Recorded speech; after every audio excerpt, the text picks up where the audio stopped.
Uma boa noite a todos. Então, hoje nós vamos falar sobre a arte de se relacionar, que foi o título que eu dei para a Regina, mas agora olhando aqui, eu tinha posto crise na convivência. Porque o se relacionar, na verdade, uns com os outros, daí surgem crises. E, então, o conviver bem é uma arte. Então, serve tanto a arte de se relacionar como crise na convivência. E nós sabemos, nós temos milhares de contatos, travamos contatos com familiares, com colegas de trabalho, enfim, com as mais diversas pessoas. E um desejo que nós temos sempre, seja com filho, esposo, enfim, com essas diversas pessoas, é o desejo de mudar o outro. Porque muitas vezes nós entendemos assim, se o fulano fosse menos agressivo, fosse mais atencioso, mais carinhoso, menos ansioso, mais rápido, mais lerdo, as coisas dariam certo. Então, nós temos essa ânsia de querer mudar as pessoas que convivem conosco. E aí começa a crise. E aí precisa da arte, porque conviver bem é uma arte. Nós sabemos que a renovação, o mudar, é uma exigência da vida. Um determinismo divino, nós podemos dizer. Tudo no universo está numa constante dinâmica de renovação. As nossas próprias estruturas orgânicas, elas estão se renovando periodicamente. A nossa pele, as células que revestem as paredes do nosso intestino são inteiramente renovadas a cada 3 dias. O sangue é totalmente renovado 3 vezes por ano. Parte do nosso esqueleto a cada 4 anos. Então, é tão extraordinário esse processo de mudança que muito pouco do nosso corpo tem mais de 10 anos de idade. Imagina, somos jovens, né? Se o nosso corpo está inserido neste processo de mudança permanentemente. Então, na vida de relação, ou seja, nas mais diversas nos mais diversos relacionamentos que nós travamos com as pessoas, o saber mudar é fundamental para o equilíbrio da convivência. Aí alguém pode pensar assim, mas eu não vejo nada que eu tenha para mudar em mim. Eu acho que eu não tenho nada para mudar. Se nós não tivéssemos nada para mudar, nós não estaríamos encarnados num planeta de provas e expiações. Começa por aí. Não temos uma auréola na cabeça, não somos anjos, não, né? Aqueles seres que já atingiram a perfeição relativa, muito antes, pelo contrário. Se estamos aqui, é porque temos coisas a mudar, temos dívidas a saldar, temos contas a prestar, temos coisas a refazer, porque mal feitas fizemos em épocas pretéritas. Então, só que tem uma coisa fundamental que nós precisamos introjetar. Nós até sabemos, mas nós precisamos colocar esse saber na prática, que entendendo que mudar é um processo pessoal e intransferível. Ninguém muda ninguém. É muito comum quando 2 pessoas vão contrair matrimônio, normalmente os jovens, e que já vem de antemão que os 2 têm uma personalidade muito difícil e que o outro até tem graves problemas, que a pessoa de antemão já sabe que não tem uma estrutura psicológica para suportar aquela situação, mas ela diz assim, não, mas com o tempo eu vou conseguir mudá-lo. Com o tempo eu vou conseguir. Ninguém muda ninguém. A não ser que a pessoa queira mudar, porque ela tem que querer. E isso vale para tudo, para os vícios. Por exemplo, quem quer parar de fumar, até pode adiantar muito alguém ficar dizendo... O cigarro destrói o pulmão, tira o fôlego, envelhece, pode dar um infarto, enfim. Isso é importante para a pessoa se motivar, mas a decisão é dela. Porque é um vício muito forte, é uma dependência química, física. Quanto mais um vício moral. A pessoa é orgulhosa, é invejosa, é egoísta, é orgulhosa, enfim... Até é importante, por exemplo, que nós venhamos à casa espírita e escutemos as exposições doutrinárias, que leiamos as obras espíritas, tudo isso nos serve de incentivo. Mas ao fim e ao cabo, a decisão de mudar é nossa. Eu tenho que acordar e pensar, eu não quero mais trilhar este caminho porque eu não quero mais colher os resultados funestos que venho colhendo. Porque nós sabemos, como disse Einstein, que se nós quisermos coisas diferentes, nós precisamos agir diferente. Porque se nós continuarmos agindo da mesma forma, nós vamos colher os mesmos resultados. Então, ninguém muda ninguém. Somente a nossa individualidade é capaz de operar pela ação da vontade esse mistério. Aliás, no livro Filosofia da Convivência, o Gerry Almeida, citando Jason de Camargo no livro Educação dos Sentimentos, ele conta uma historinha que eu não sei se vocês já escutaram, mas vale a pena repetir, porque ilustra muito bem essa vontade de mudar outra pessoa.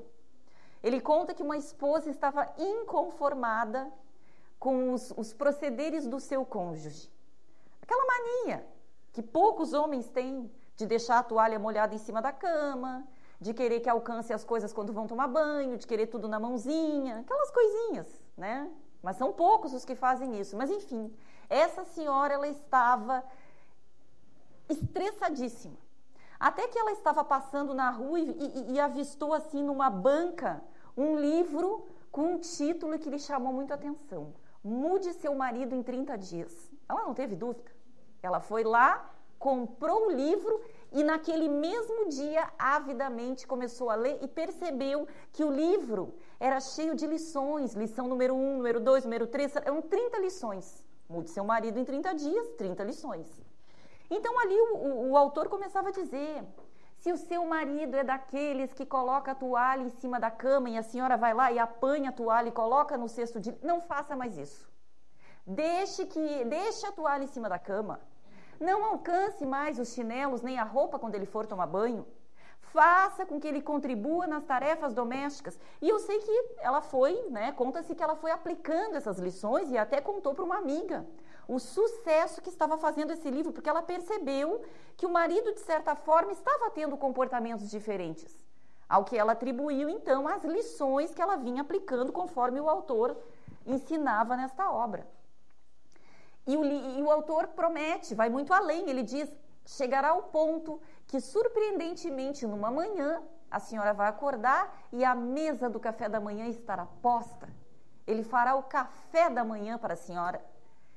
E realmente, ela levantou um dia de manhã e, surpreendentemente, quando ela chega na cozinha, estava lá a mesa posta, com pãozinho, café, tudo bonitinho, e um bilhete. Um bilhete, ela pegou o bilhete, abriu e ali estava escrito: querida, mudei de endereço. Então, isso tudo para dizer, separaram-se. Ele também não aguentou toda a pressão. Então, isso para ilustrar que ninguém muda ninguém. Porque nem nós conseguimos mudar a nós mesmos, como diz Carlos Toledo Rizzini, nós trazemos coisas dentro de nós muito fortes. Então, não é a golpes de vontade de uma hora para outra que vamos lograr êxito. Não podemos nos acomodar e cruzar os braços. É o caminho do meio.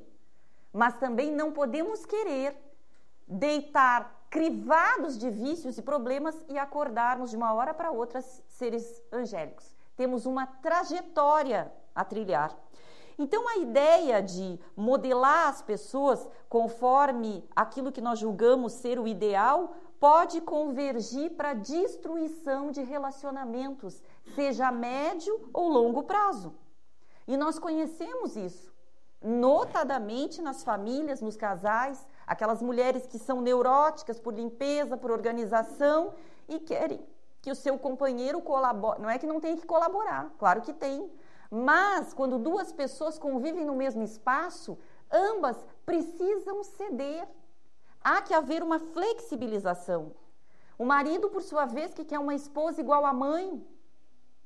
Então, todas essas questões precisam ser trabalhadas. Nós precisamos aprender a nos flexibilizar.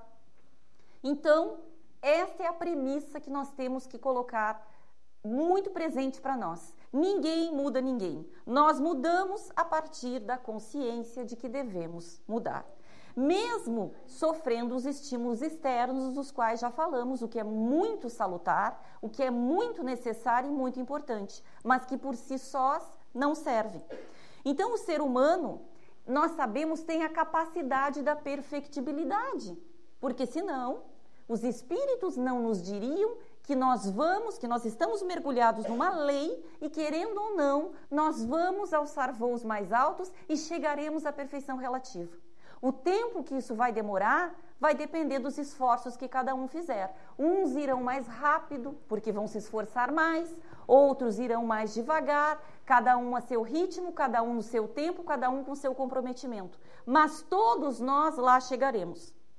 Na questão 909 de O Livro dos Espíritos, pergunta-se: poderia sempre o homem, pelos seus esforços, vencer suas más inclinações? E o Espírito de Verdade, ele é muito claro. Sim. E frequentemente fazendo esforços muito insignificantes. O que lhe falta é vontade. Ah, quão poucos dentre vós fazem esforços. Então, os Espíritos estão nos dizendo que nós podemos fazer o que nós quisermos, desde que coloquemos a nossa vontade a trabalhar em nosso favor, com muita firmeza. Domar a nossa vontade. Não foi sem razão que Emmanuel disse a Chico Xavier das condições necessárias para o trabalho que ele iria desempenhar junto à humanidade. Disciplina, disciplina, disciplina. Só que nós somos pouco disciplinados.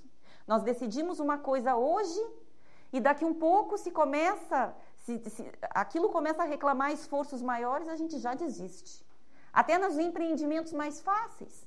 Até para fazer uma dieta, até para deixar de comer um doce, até para começar um exercício físico, as coisas mais simples. Quando começam a surgir os primeiros obstáculos, a gente desiste, não somos persistentes. Só que para lograr êxito em qualquer empreendimento, para alcançar qualquer objetivo que aqui possamos imaginar, há que se ter foco, há que se ter disciplina, há que se ter persistência, vontade firme naquela direção. Claro que não podemos traçar objetivos que estejam acima de nossas forças, mas sabemos todos nós que as dificuldades que batem às nossas portas, que os obstáculos que nós precisamos enfrentar foram estudados sob medida para nós. A nossa vida, ela foi feita sob medida para nós, porque nada é por acaso. Tudo foi pensado antes de nós aqui aportarmos. Lá na espiritualidade, nossa verdadeira pátria. Inclusive, essa capacidade de mutabilidade para nos aperfeiçoarmos deve tornar a nossa vida mais harmoniosa se nós utilizarmos isso a nosso favor. No livro, Gerry Almeida fala da técnica das 24 horas utilizada pelos alcoólicos anônimos. E ele diz que nós poderemos usar essa técnica no nosso dia a dia para muitas coisas. Então, por exemplo, ele diz, se a pessoa é muito irritadiça, né? Se irrita fácil, se encoleriza fácil, perde a paciência fácil, ninguém perde o que não tem, mas vamos raciocinar assim, perde a paciência fácil. Então, o que ela pode fazer? Quando ela levantar pela manhã, ela pode dizer para ela mesma: hoje nada irá me irritar. Hoje eu vou me manter calmo e tolerante no trânsito, com as pessoas, no trabalho, nananã. Então, o autor diz, se antes a pessoa brigava, se encolerizava, se incomodava, e isso traz todo um quimismo cerebral negativo, que altera a pressão arterial e toda uma série de inconvenientes que nós poderíamos aqui elencar, a pessoa vai evitar tudo isso. Mas se ainda assim, por exemplo, antes ela brigava 5 vezes e agora ela briga 3, já está no lucro. Já houve um progresso. Porque se nós quisermos alguma coisa, a gente precisa persistir, praticar. Então, da prática nasce a excelência. Nós não podemos já querer, numa situação nova, já querer sair tendo êxito. Precisamos praticar. E pelo exemplo, nós estaremos influenciando milhares de pessoas. Ontem na televisão, não lembro quem, em que momento, mas eu escutei uma frase muito interessante. Com palavras, nós podemos influenciar algumas pessoas. Pelo exemplo, nós arrastamos multidões. Então eu preciso saber e fazer, porque os outros me observam e vão fazer mais, porque se eu disser uma coisa e fizer outra, aquilo fica meio truncado, né? E o conhecimento espírita, em que ponto ele colabora para tudo isso? Porque a doutrina espírita, ela nos apresenta uma fé, nos proporciona uma fé sólida e diz que a nossa fé precisa ser uma fé racional. Nós acreditamos, mas nós temos condições, com as ferramentas que ela nos dá, de explicarmos por que acreditamos. Porque a nossa fé é calcada na razão, em explicações lógicas. Então, para que possa produzir as necessárias mudanças comportamentais, o conhecimento que nós adquirimos, ele precisa ser introjetado por nós. Então, vamos pensar nessa gama de conhecimentos que a doutrina espírita nos proporciona. Às vezes tem gente que pensa assim, meu Deus, eu estou há 15, 20, 30 anos estudando a doutrina espírita. Muito bem. Pode ser que a pessoa tenha um cabedal de conhecimento imenso, mas pode ser que a pessoa pouco pratique. Tem um psiquiatra e escritor espírita chamado Humberto Ferreira, que ele diz que há alguns passos a serem seguidos nessa questão da mudança. Ele diz, primeiro, a apreensão do conhecimento, buscar compreender o espiritismo, através de leituras, de grupos de estudos, de palestras, ler, estudar, perguntar, não se contentar com explicações simplistas, porque o espiritismo é profundo e tem muito a oferecer. E Kardec disse, para a fé ser raciocinada, nós precisamos nos convencer. Então, nós temos que questionar, perguntar, para nos convencermos. O segundo passo, a meditação ou a reflexão sobre o conhecimento. Refletir sobre aquilo que lemos, sobre aquilo que estudamos, sobre aquilo que ouvimos, buscando relacionar aquelas informações com a nossa vida cotidiana. Bom, a doutrina espírita diz que fora da caridade não há salvação. Bom, e em que medida eu, na minha vida cotidiana, estou sendo caridoso? E nós vemos que caridade é uma coisa muito abrangente. Não é só a caridade material, mas a mais difícil, dita pelos espíritos, a caridade moral, o suportar ou o entender aquele que convive comigo, entender as suas limitações, aceitá-lo da forma como ele é, isso é um tipo de caridade. Em que medida eu estou sendo caridoso nesse aspecto, de aceitar o meu filho como ele é, dando, claro, o limite e a disciplina que ele precisa? Em que medida eu estou aceitando o meu marido do jeito que ele é, a minha esposa do jeito que ela é? Em que medida eu consigo entender o meu chefe austero, agressivo, intolerante? Então, como é que eu trago, em que medida eu estou trazendo os conhecimentos da doutrina espírita para a minha vida de relação, para a minha vida prática? Porque é isso que precisa ser feito. Não adianta devorar livros, não adianta irmos assiduamente à casa espírita, escutarmos até atentamente o que é dito, se quando ali na frente do portão para fora, aquilo já a gente nem lembra mais. A gente já sai dali fazendo completamente o oposto. Então é isso que Humberto Ferreira propõe. Conhecimento, depois meditar sobre este conhecimento e trazer ele para a vida cotidiana. Aí ele diz, vem o terceiro passo, a introjeção. Quais os tipos de comportamento que o espiritismo estimula? Precisamos fazer, porque se nós escolhemos o espiritismo como nossa filosofia de vida, e ele é uma filosofia, uma ciência, uma religião, se eu adotei este caminho, então eu preciso saber o que ele propõe, o que ele estimula, e então esforçar-se para vivenciar de forma natural, sem violência ou neurose de querer mudar de um dia para o outro, mas vivenciar aquilo que ele propõe. Porque a repetição do ato, com o tempo, vai se transformar em hábito. Mas a gente precisa saber, bom, o espiritismo nós poderíamos resumir nesta máxima do fora da caridade não há salvação.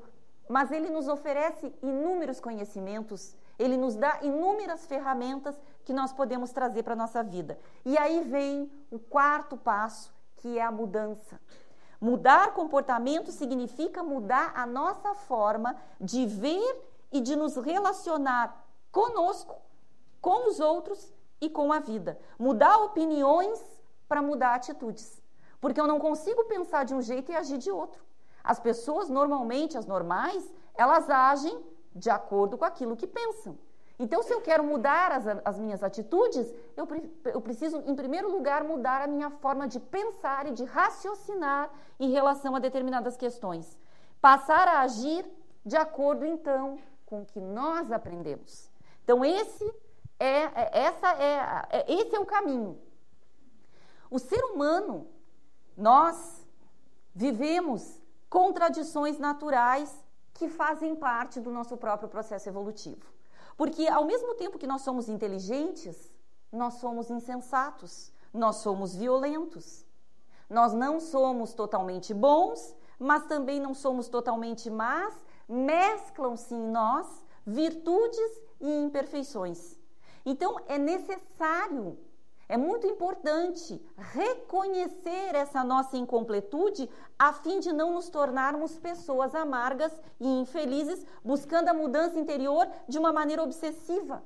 Eu preciso mudar, eu preciso mudar, eu preciso mudar, e aí não consegue, a pessoa começa a se deprimir. Não! Claro que também não é pensar como muitos dizem, eu tenho várias encarnações, várias oportunidades, então isso eu vou deixar para depois, isso eu vou deixar para depois, só que não é bem assim. Nós sabemos que muitas coisas que nós podemos fazer hoje, devemos fazer hoje. Porque é provável que as condições do amanhã não sejam tão favoráveis quanto as condições que se apresentam hoje. Então, se eu tenho a ocasião, a oportunidade de perdoar hoje a pessoa que está do meu lado, por que eu vou deixar isso para amanhã? Como é que eu vou saber em que condições eu vou estar amanhã com esta pessoa? Então, não postergar, mas também não se violentar, querendo fazer coisas que estão acima dos nossos limites.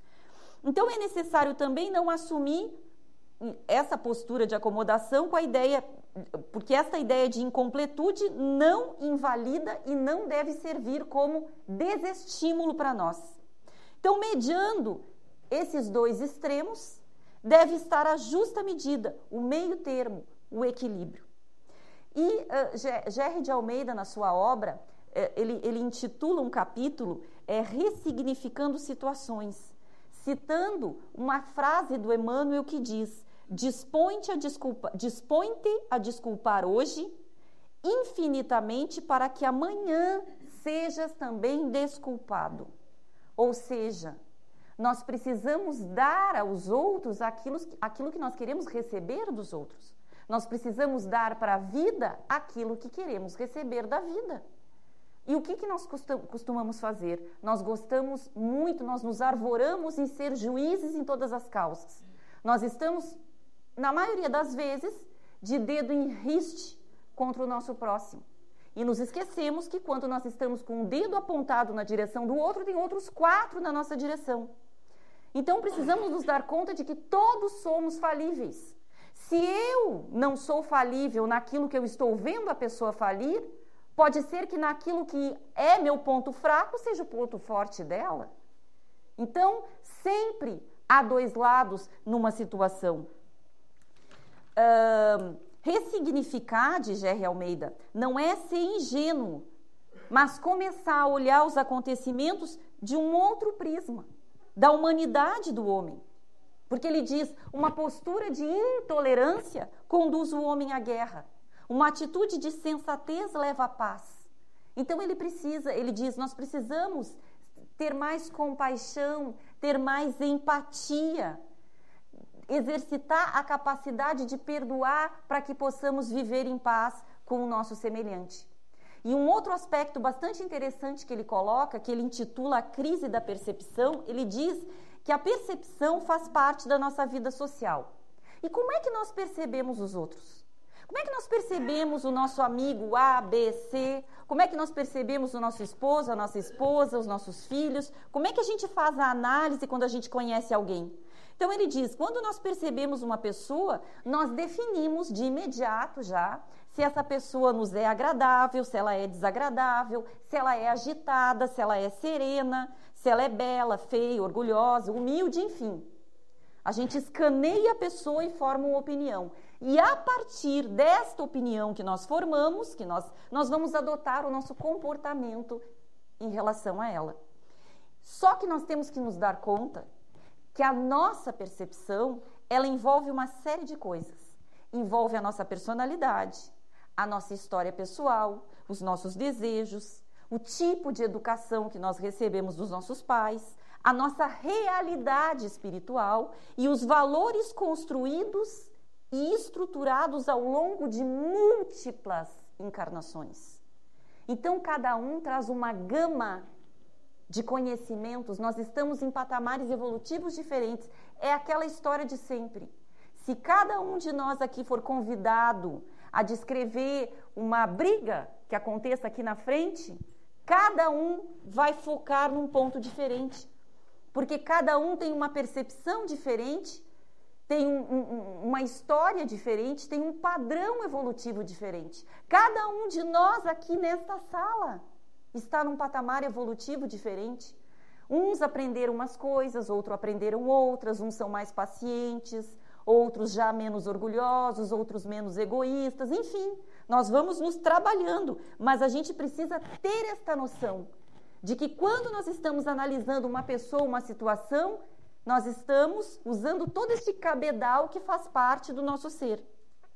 E significados e valores culturais da sociedade onde nós estamos inseridos também nos influencia.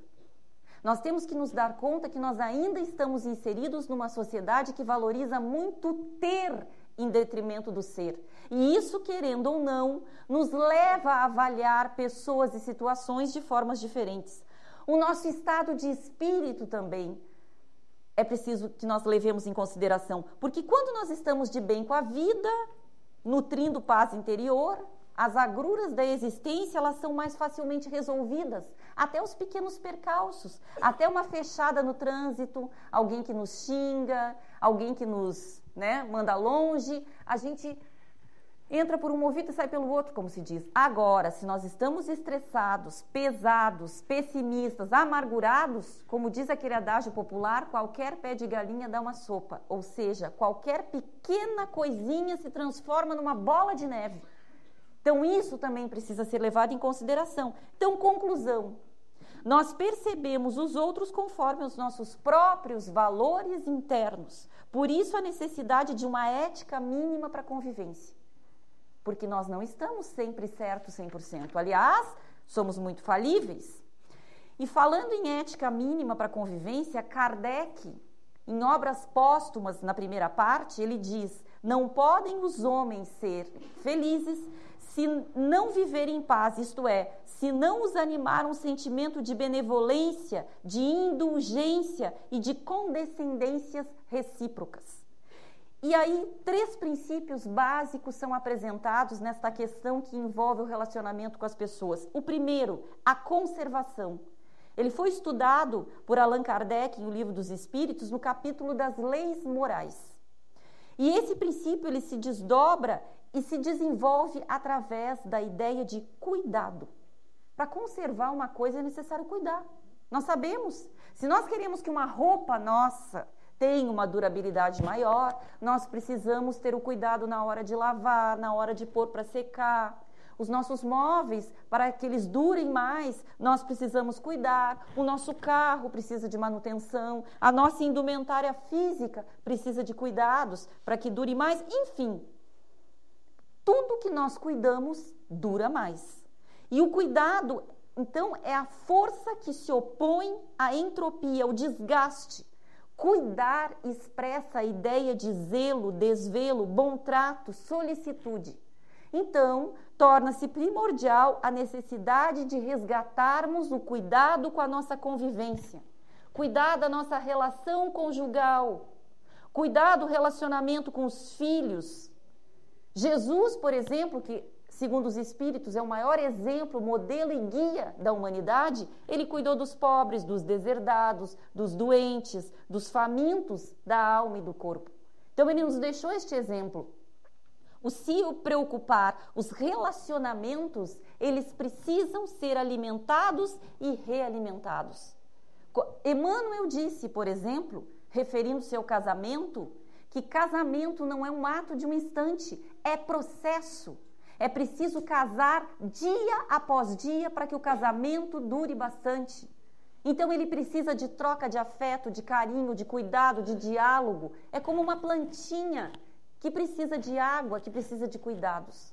O amor é assim que ele cresce e é assim que ele se fortalece. Então, só que o que acontece conosco? Nós cuidamos daquilo que nós atribuímos importância. Então, com a crise dos valores da pós-modernidade, o ser humano muitas vezes fica indagando sobre o que realmente tem importância na sua vida. E aí nós temos que ver a nossa escala de valores. O que é importante para mim? É estar com saúde? É ter dinheiro? É ter muitos amigos? É ter uma família reunida? É ter status? É ter poder? É ter fama? Beleza? O que é importante para mim? Então, nós precisamos, na verdade, nos dar conta de que nós somos um espírito que tem um corpo e não o contrário. O tributar mais valores às coisas espirituais. Então, nós precisamos vencer o descuido com a família, com o meio social no qual nós estamos inseridos, com as nossas relações afetivas e culturais, com a nossa dimensão espiritual de ser humano. Nós dissemos que não basta nós sabermos o que a doutrina espírita propõe. Precisamos trazer isso para a nossa vida. E o que a doutrina espírita nos ensina? Que somos imortais, que existe a pluralidade das existências, que precisamos progredir, que precisamos nos elevar moralmente. E em que medida nós estamos nos esforçando para isso? No nosso dia a dia, na nossa vida. O segundo princípio, então, estudado por Kardec, a cooperação. O ser humano, ele não foi criado para competição, ao contrário do que muitos imaginam, mas para cooperação. Então, o universo, em seus mais diversos campos de energia, se sustenta no princípio cooperativo, se nós formos observar. Os átomos se associam para fazer surgir a matéria, a ecologia se torna viável pela cooperação entre os diversos sistemas naturais e sua biodiversidade, a fisiologia do corpo humano traduz a cooperação entre os diferentes órgãos e células. Então, tudo no universo coopera. Foi assim que Deus criou, nesta dinâmica de auxílio mútuo. Então, não é diferente para nós, porque nós fazemos parte desse meio. E cooperar é romper com a individualidade, com a competitividade. Recentemente, pesquisadores da Universidade de Emory, eles descobriram que cooperar ativa os centros de prazer no cérebro. Para um neurologista chamado Gregory Berns, mostra, numa pesquisa que ele fez, que nós achamos gratificante cooperar com os outros, considerando ainda que as pequenas gentilezas nos fazem bem. Um simples bom dia com um sorriso no rosto, uma simples gentileza de deixar uma pessoa passar na frente na fila, de dar a vez no trânsito, pequenas coisas que nós podemos fazer no dia a dia. Nós estamos ajudando ao outro, mas nós estamos ajudando mais ainda a nós. Porque aquele que ama, aquele que perdoa, aquele que é gentil, aquele que dá, é o que mais recebe. E nós precisamos estar atento a esta lógica. Quem mais dá, mais recebe. E por fim, o terceiro princípio, que é o da compaixão.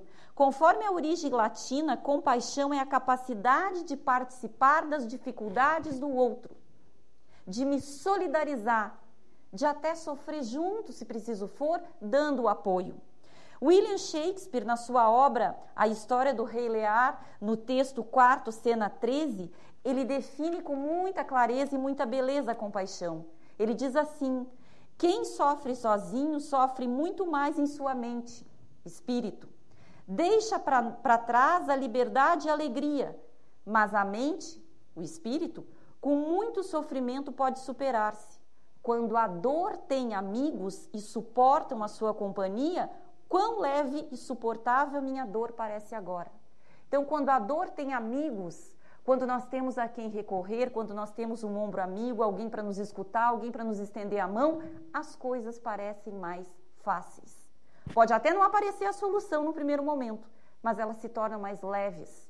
Então, esse é o princípio, cooperação. É para isso que nós estamos no planeta, para cooperarmos uns com os outros. Trabalhando pela felicidade dos outros, nós estamos em primeira instância, e isso é certo, trabalhando pela nossa felicidade. Então, para concluir, as dificuldades maiores não estão na convivência com os outros, mas na convivência do que nós entendemos que seja correto. Porque nós entendemos que o outro deve se portar dentro de uma série de padrões estabelecidos por nós, de acordo com a nossa vivência, com o nosso entendimento, com a nossa carga emocional. Só que nós estamos a cada dia nos construindo e nos reconstruindo. As tendências, como diz G.R. Almeida, produzem contratendências, isto é, da tendência do orgulho vai surgir a humildade, da indiferença vai brotar a compaixão, mas isso acontece nessa troca de experiências, de relações, de exercícios, de disciplina da vontade. Então, dessa forma, nós vamos revitalizando os nossos valores, que estão dentro de nós em germe. Para concluir, eu li uma fábula que retrata muito bem isso. Certa vez um jovem, ele procurava uma forma de melhorar o seu relacionamento com o semelhante. Então ele foi aconselhado que procurasse um sábio que vivia no alto de uma montanha. E ele levou dias para chegar até lá, para conversar com este sábio. E ele chegou lá e expôs a este mestre a vontade que ele tinha de melhorar o seu relacionamento com o semelhante. E, para sua surpresa, a única coisa que ele conseguiu deste mestre foi um pacote e que ele foi orientado que ele abrisse este pacote quando chegasse em casa e meditasse sobre o que havia dentro do pacote. Para sua surpresa, quando ele chega em casa e abre aquele pacote, havia uma colcha de retalhos de tecidos. E ele pensou, mas uma colcha de retalhos para eu meditar, Ele não entendeu nada. E aí ele abriu aquela colcha e ele viu que ela tinha, aqueles retalhos todos eram de tamanhos diferentes, de cores diferentes, uns tecidos, uma parte era mais consistente, outros eram mais frágeis, e ele ficou dias e dias, até que caiu a ficha, como se diz. Até que ele entendeu qual era a mensagem. Os retalhos representavam as pessoas diferentes umas das outras. O fio que unia aqueles retalhos, o amor. Porque a única coisa que pode superar as diferenças e fazer com que nós nos demos melhor, nos entendamos melhor, seja no grupamento onde nós estivermos, é o amor. E nós estamos neste planeta para aprender a amar e, por via de consequência, seremos felizes. Não há outro caminho. Por isso que nós encerramos com a frase da doutrina: fora da caridade não há salvação.